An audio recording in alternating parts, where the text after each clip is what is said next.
All right, so we're in here. This is Trump and the G, of course, and this is Trump leads Kamala Harris in the polls. I'm the Shock Exchange, and you know what we do here. We discuss the economy and all things important to the black community. So the election is right around the corner, only a few months away, and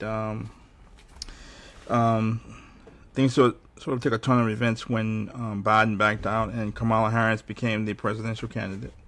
She got the presidential nomination. What's going to change? Who knows? But Biden, we've known he's had a cognitive decline for a while. Even when he ran for president the first time, his cognitive abilities were in question, and he didn't really have to debate or say much, so he got a pass. Now he has to say something. He can't do it. He couldn't do it. He couldn't do the job, and we look weak as a country. But anyway, so now Kamala Harris is in the pole position. She hasn't said much, which I suspected she wouldn't. It seemed like she was just going to try to round up the clock and get people to vote for her at the end without talking policy or anything. She's had a lot of town hall meetings with rappers and celebrities and people stomping for her, but we still don't know what her policies are.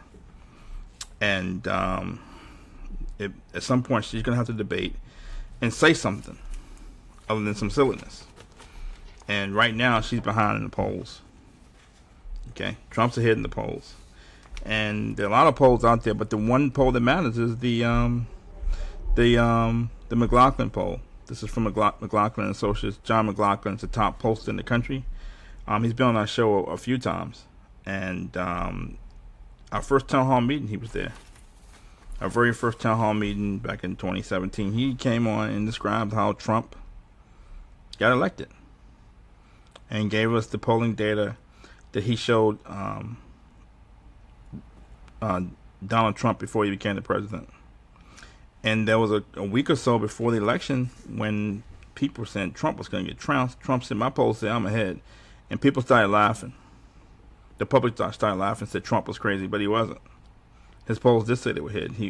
And he was working with McLaughlin and Associates, who told him he was ahead in the polls. And he won with ease. And the polling data was dead on. And the only poll you need to listen to is a poll from McLaughlin and Associates. This is what it says. John sent me the poll from about a month ago, and I'm here to share it with you now. It says here, the new national survey ending July 29th, a couple weeks ago, shows former President Trump leading Vice President Kamala Harris 47% to 45%.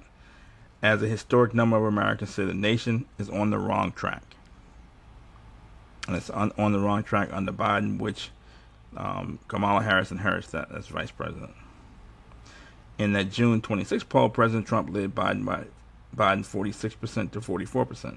So he still has a 2% lead. He had 2% lead over Biden. He has a 2% lead over Kamala Harris. So all the giddiness, all the twerking and Offset and down in Atlanta, and Megan Thee Stallion twerking, and holes for Harris, all the silliness, it's not going to work. It's not. And Kamala Harris down in Atlanta talking about, like my friend Offset says, he don't walk it like he talk it. A bunch of silliness. And a bunch of, just sort of jive talk. And trying to pander to black folks in Atlanta. And all the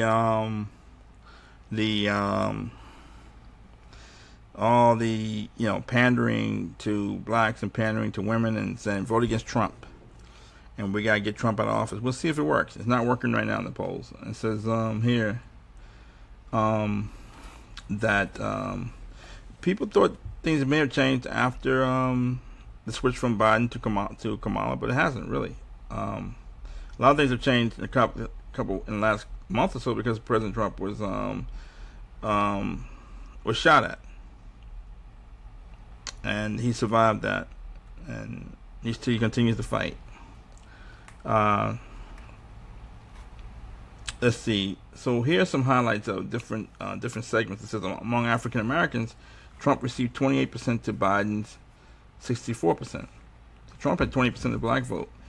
Among blacks, it's now Trump 18% to Harris is 74%. So Harris got a bump among blacks, which is pretty interesting.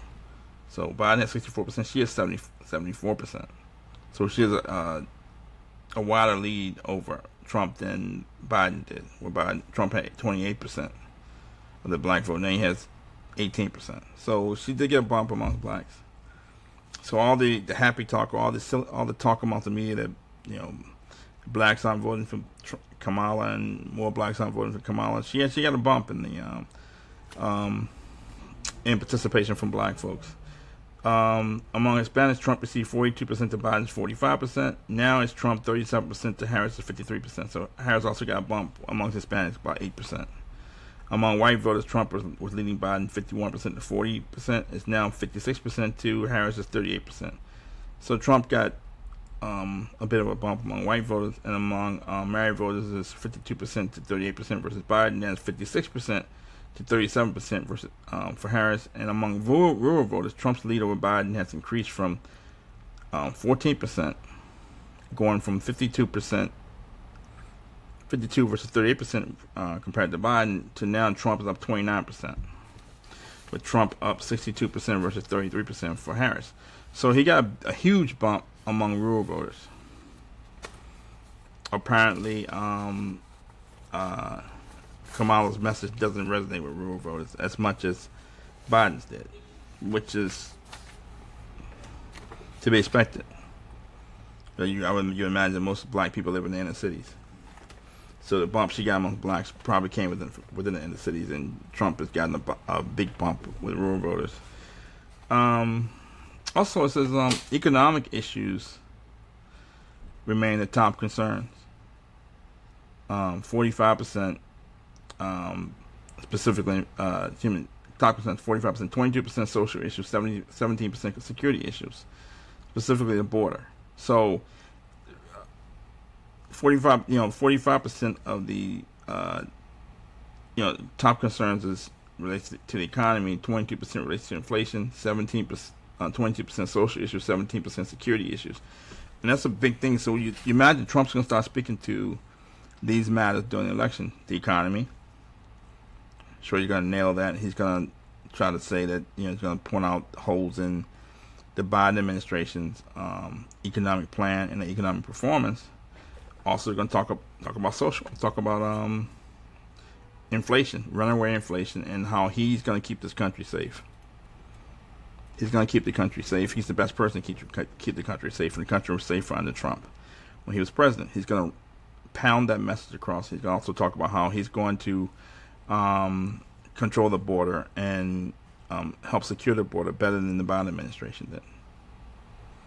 And so that's basically it. Those are basically the main issues that you're gonna hear people talking about. But right now, Trump is ahead in the polls by 2%, and it probably could improve after the debates between the vice presidential candidates and also the debates between Biden and Harris. So Kamala Harris has a lot to make up for. She's behind the polls. She has to do something, say something that's going to change her fortunes, and I'm curious as to what it is, because I'm sure Trump is going to try to tie her to the Biden economy, the wars that have taken place under the Biden administration when she's the vice president, and how she was not only unable to secure the borders, but the Biden administration let in a flood of people, probably in the hopes of turning those people into Democratic voters. So there you have it. Trump's ahead in the polls. He leads Kamala in the polls. So thank you for tuning in. That's Trump and the GE. Thank you.